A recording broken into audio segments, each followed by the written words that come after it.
The last thing the men behind the curtain want is a conscious, informed public capable of critical thinking, which is why a continually fraudulent zeitgeist is output via religion, the mass media, and the educational system. They seek to keep you in a distracted, naive bubble, and they are doing a damn good job of it. In 2005, an arrangement between Canada, Mexico, and the United States was made. This arrangement, unannounced to the public, unregulated by Congress, merges the United States, Mexico, and Canada into one entity, erasing all borders.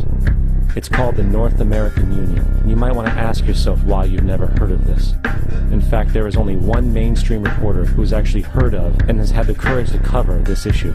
The Bush administration's open borders policy and its decision to ignore the enforcement of this country's immigration laws is part of a broader agenda. President Bush signed a formal agreement that will end the United States as we know it, and he took the step without approval from either the U.S. Congress or the people of the United States. It's a deal that few have even heard of. It's being done again by very few people at the very top on behalf of the investment class, but the working class of people, political officials across our country, from communities, from cities and so forth, they don't know anything about this. This isn't some trade agreement. It is a total removal of sovereignty from these countries, which will also result in a completely new currency called the Amero. Fall. Apart from that, I think one thing people who are dollar-based need to focus on is the Amero. That's the one thing that nobody's talking about that I think is going to have a big impact on everybody's life in Canada, the U.S., and Mexico. The Amero is the proposed new currency for the North American community, which is being developed right now between Canada, the U.S., and Mexico to make a borderless community much like the EU, and the dollar, Canadian dollar, U.S. dollar, and the Mexican peso replaced by the Amero. By default of this agreement, the American Constitution will eventually be obsolete.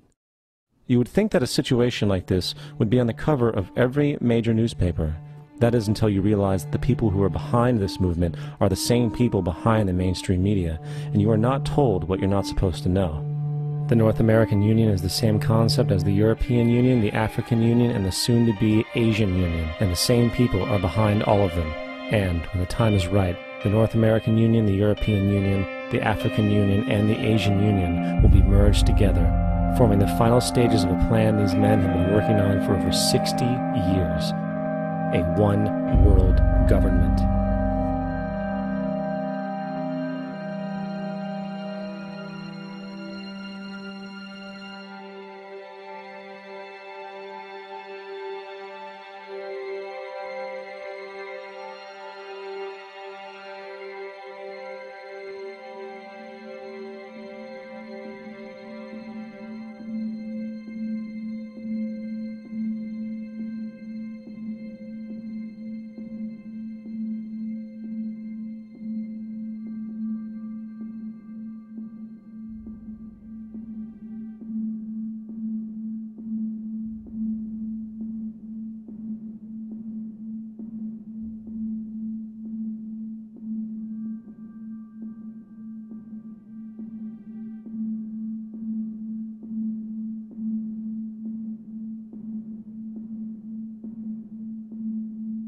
One bank, one army, one center of power. And if we have learned anything from history, it is that power corrupts, and absolute power corrupts absolutely. This is Aaron Russo, a filmmaker and former politician. To his left is Nicholas Rockefeller of the infamous Rockefeller banking and business dynasty. After maintaining a close friendship with Nicholas Rockefeller, Aaron eventually ended the relationship, appalled by what he had learned about the Rockefellers and their ambitions. I got a call one day from an attorney woman I knew, and she said, "Would you like to meet one of the Rockefellers?" I said, "Sure, I'd love to." And we became friends, and he began to divulge a lot of things to me. So he said to me one night, he said that there's going to be an event there, and out of that event, you're going to see, we're going to go into Afghanistan, so we can run pipelines from the Caspian Sea. We're going to go into Iraq to take the oil and establish a base in the Middle East, and we're going to go into Venezuela and try and get rid of Chavez. And the first two they've accomplished. Chavez they didn't accomplish. And he said you're going to see guys going into caves looking for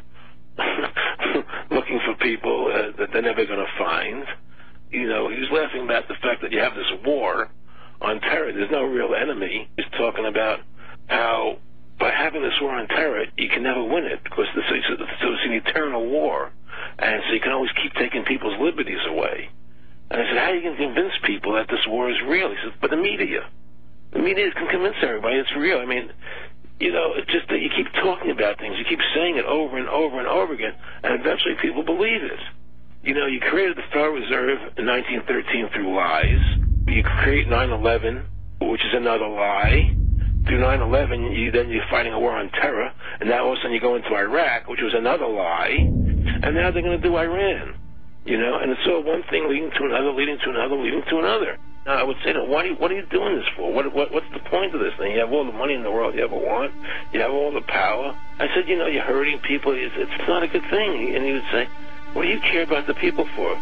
Take care of yourself and you take care of your family. And then I said, so what are the ultimate goals here? He said, the ultimate goal is to get everybody in this world chipped with the RFID chip and have all money be on those chips and everything on those chips. And if anybody wants to protest what we do or violate what we want, we just turn off their chip. That's right, microchipped. In 2005, Congress, under the pretense of immigration control and the so-called war on terrorism, passed the REAL ID Act, under which it is projected by May 2008, you will be required to carry around a federal identification card, which includes on it a scannable barcode with your personal information. However, this barcode is only an intermediary step before the card is equipped with a VeriChip RFID tracking module, which will use radio frequencies to track your every move on the planet. If this sounds foreign to you, please note that the RFID tracking chip is already in all new American passports. And the final step is the implanted chip, which many people have already been manipulated into accepting under different pretenses. We have a Florida family who are really pioneers in a brave new world. They have volunteered to be the first ever to have microchip identification devices implanted into their body. After 9/11, I was really concerned with the security of my family. I wouldn't mind having something planted permanently in my arm that would identify me.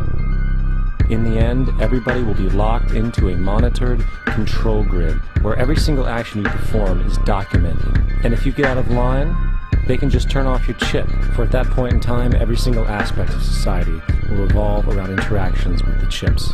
This is the picture that is painted for the future if you open your eyes to see it. A centralized one-world economy where everyone's moves and everyone's transactions are tracked and monitored, all rights removed.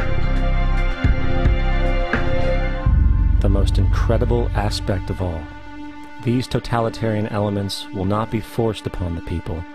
The people will demand them. For the social manipulation of society through the generation of fear and division has completely detached humans from their sense of power and reality. A process which has been going on for centuries, if not millennia. Religion, patriotism, race, wealth, class, and every other form of arbitrary, separatist identification and thus conceit has served to create a controlled population, utterly malleable in the hands of the few. Divide and conquer is the motto, and as long as people continue to see themselves as separate from everything else, they lend themselves to being completely enslaved. The men behind the curtain know this, and they also know that if people ever realize the truth of their relationship to nature, and the truth of their personal power, the entire manufactured zeitgeist they prey upon will collapse like a house of cards.